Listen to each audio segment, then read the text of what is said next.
Class 10th वाले हमारे प्यारे छोटे भाई, क्या आप भी 9th से 10th में आए हैं और सोच रहे हैं कि 9th में बहुत अच्छा नहीं कर पाए, या किया जो भी किया नहीं किया, अब 10th में हमें फोड़ना है और 95% प्लस लाना है, तो उसके लिए मैं आपके साथ खड़ा हूं। चैनल को आप सब्सक्राइब कर लेंगे और साल भर इसी तरीके से गाइडेंस आती रहेगी। मैं बताऊंगा कि आपको पूरे सब्जेक्ट एक एक करके तैयारी कैसे करनी है, और एक एक सब्जेक्ट पे भी डिस्कस करेंगे। फिलहाल हम बुक्स के बारे में बात कर लेते हैं कि बहुत लिमिटेड बुक रख के आप 95% प्लस स्कोर कर सकते हैं। ठीक है, तो ये बिल्कुल पॉसिबल है मेरे भाई, और उसी बुक्स के बारे में मैं डिस्कस करने वाला हूं। देखिए, कम मार्क्स आने के बहुत सारे रीजन है कि एक तो बुक्स आप बहुत सारी इकट्ठा कर लें, टीचर आप बहुत सारी इकट्ठा कर लें, वो आपको नहीं करना है। ठीक है, आप श्योर रहिए कि क्या एक भी बुक मार्केट में ऐसी है जो खराब है, क्या एक भी मार्केट में ऐसी बुक है जो अच्छी है? नहीं, इस दोनों का जवाब नहीं है, क्योंकि अगर कोई बुक ऐसी अच्छी होती तो सारे बच्चों के पास वही बुक होता, और कोई एक बुक अच्छी अगर खराब होती तो वो बुक मार्केट में ही नहीं होती। अगर सारी बुक्स मार्केट में अवेलेबल है तो सारी बुक अच्छी है, और सारे से सवाल कुछ ना कुछ आते हैं। ठीक है, जो आपके पास है वही बेस्ट है और उसी को आपको पढ़ना है। तो फिलहाल हम बुक्स पे डिस्कस करने वाले हैं, हर एक सब्जेक्ट के बारे में एक एक करके, मैथ, साइंस, एसएसटी, इंग्लिश, और कौन कौन से बुक्स की आपको रिक्वायरमेंट होगी इस क्लास 10th में। ठीक है, इसके बाद एक एक सब्जेक्ट के लिए भी मैं वीडियो लाऊंगा कि मैथ्स को आपको तैयारी कैसे करनी है, साइंस की तैयारी कैसे करनी है, एसएसटी की, इंग्लिश की, सबकी तैयारी कैसे करनी है, उसके लिए भी मैं वीडियो लाऊंगा। ठीक है, फिलहाल मैं बुक्स पे डिस्कस कर लेता हूँ कौन कौन सा बुक्स आपको क्लास 10th की जर्नी में जरूरत पड़ रहा होगा। ठीक है, बहुत ज्यादा आप बुक्स नहीं लेंगे, बहुत ज्यादा पैसा तो फिर भी चलिए 300-500 रुपए लग रहे हैं आपके बुक्स के, लेकिन आपका टाइम जो वेस्ट होगा उस बुक को मंगाने में, पढ़ने में, इधर भी है कुछ उधर भी है कुछ, ये सारा आपको नहीं करना है। ठीक है, वेस्ट नहीं करना है, एक ही चीज को पकड़ना है और बार बार बार बार बार बार बार बार बार बार रिवीजन करना है। Revision is the key. मैं बताऊंगा, अगर आप पेड बैच नहीं लेना चाहते हैं किसी भी टीचर का, अगर आप यूट्यूब से पूरी तैयारी करना चाहते हैं, तो उसके लिए भी मैं बताऊंगा, और कहां आपको लेक्चर ढूंढ करके सारा चीज मैं प्रोवाइड करवाऊंगा, कैसे करवाऊंगा वो सब आगे आप चैनल को सब्सक्राइब कर लेंगे, आगे वीडियो में बताऊंगा। ठीक है, तो यूट्यूब से भी हम तैयारी करवाते हैं, आपको पता चल जाएगा कुछ आने वाले दिनों में, सब्सक्राइब करके रख लीजिएगा तो आपको पता चल जाएगा। ठीक है, फिलहाल हम बुक्स के बारे में बात करते हैं। तो मैथ्स के लिए आपको कौन कौन से बुक की जरूरत होगी? ठीक है, मैथ्स का पिछले 2 साल से पेपर काफी टफ आ रहा है, जैसा कि आपको पता भी होगा। अगर आप अपने सीनियर से बात करेंगे तो 2 साल से मैथ्स से बच्चों की लुटिया डुबाई रखी है। ठीक है, तो मैथ्स के लिए आपको क्या क्या जरूरत है? देखिए, एनसीईआरटी सबसे जरूरी है, सबसे बेसिक बुक है। सीबीएसई भी कहता है कि एनसीईआरटी तो आपको पढ़नी ही होगी, तो एनसीईआरटी तो हमें नहीं छोड़ना है, एनसीईआरटी तो हम करेंगे ही। साथ साथ एनसीईआरटी एग्जाम्पलर बहुत ज्यादा अंडररेटेड बुक है, बहुत बच्चे नहीं लेते हैं, लेकिन बिल्कुल बेस्ट बुक है। एनसीईआरटी में सवाल काफी कम है और बहुत बेसिक लेवल के अब सवाल हो गए हैं। तो एनसीईआरटी एग्जाम्पलर वहीं पे आपको थोड़ा सा एज प्रोवाइड करता है कि आप अच्छे क्वेश्चंस की प्रैक्टिस कर पाए। ठीक है, तो ये दो बुक आपके पास होनी चाहिए। साथ साथ क्वेश्चन बैंक आपके पास शुरू से होने चाहिए, पहले दिन, first day of your preparation, पहले दिन से आपके पास क्वेश्चन बैंक होना चाहिए, ताकि आप कॉम्पिटेंसी बेस्ड क्वेश्चन कर पाए। देखिए, पिछले साल किसी भी टीचर ने, शायद इक्का दुक्का टीचर ने कॉम्पिटेंसी बेस्ड क्वेश्चन करा रखा था, वो भी एक दो करवा रखा था।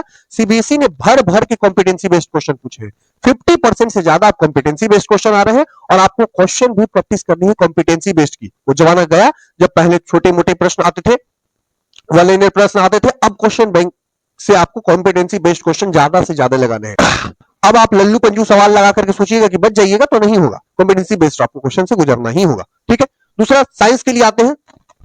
साइंस के लिए जो भी टीचर से आप पढ़िएगा उसका नोट्स, सबसे पहले तो नोट्स, और नोट्स हाथ से बना हुआ नोट्स होना चाहिए। ऐसा नहीं कि कोई टीचर दे रहा है उसके प्रिंट आउट निकलवा लिए, टीचर से नोट्स खरीद लिए, उससे नहीं होगा, आपको हाथ से लिखना होगा। हाथ से लिखने में अगर हाथ में मेहंदी लगा है, छोड़ दीजिए, आप 10th की तैयारी आपके लिए तैयारी है भी नहीं, 90% का गोल आप छोड़ दीजिए। एनसीईआरटी बुक आपके पास होनी चाहिए और एनसीईआरटी से क्वेश्चन लगाने हैं। इवन एनसीईआरटी आज भी साइंस के लिए एनसीईआरटी 70% रिलायबल है, 70% क्वेश्चन डायरेक्ट एनसीईआरटी से घुमा फिर कर ही आते हैं। ठीक है, तो आप एनसीईआरटी पर स्टिक रह सकते हैं। ठीक है, और एक क्वेश्चन बैंक होनी चाहिए, इसमें भी आपको कॉम्पिटेंसी बेस्ड क्वेश्चन की प्रैक्टिस करनी है। ठीक है, कॉम्पिटेंसी बेस्ड क्वेश्चन में फिर बता दूं कि 50% से ज्यादा उसका वेटेज हो गया, आपको बहुत ज्यादा प्रैक्टिस करनी होगी कॉम्पिटेंसी बेस्ड क्वेश्चन की।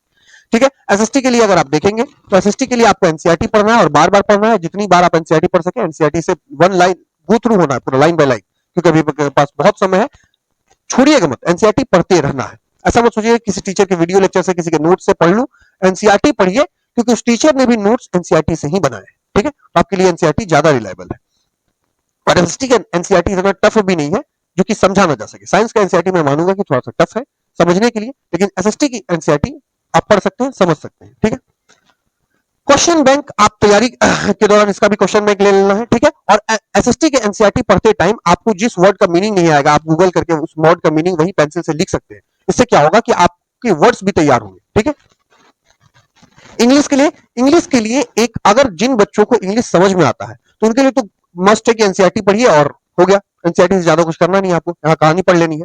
और जिन बच्चों को इंग्लिश समझने में दिक्कत होती है, पढ़ने में दिक्कत होती है, वो पढ़ करके खुद से कहानी नहीं समझ पाते, तो या तो टीचर से पढ़ करके फिर पढ़ सकते हैं, ये भी मैं बताऊंगा। इंग्लिश की जब स्टडी आएगी तो मैं अच्छे से एक्सप्लेन करूंगा इंग्लिश के बारे में।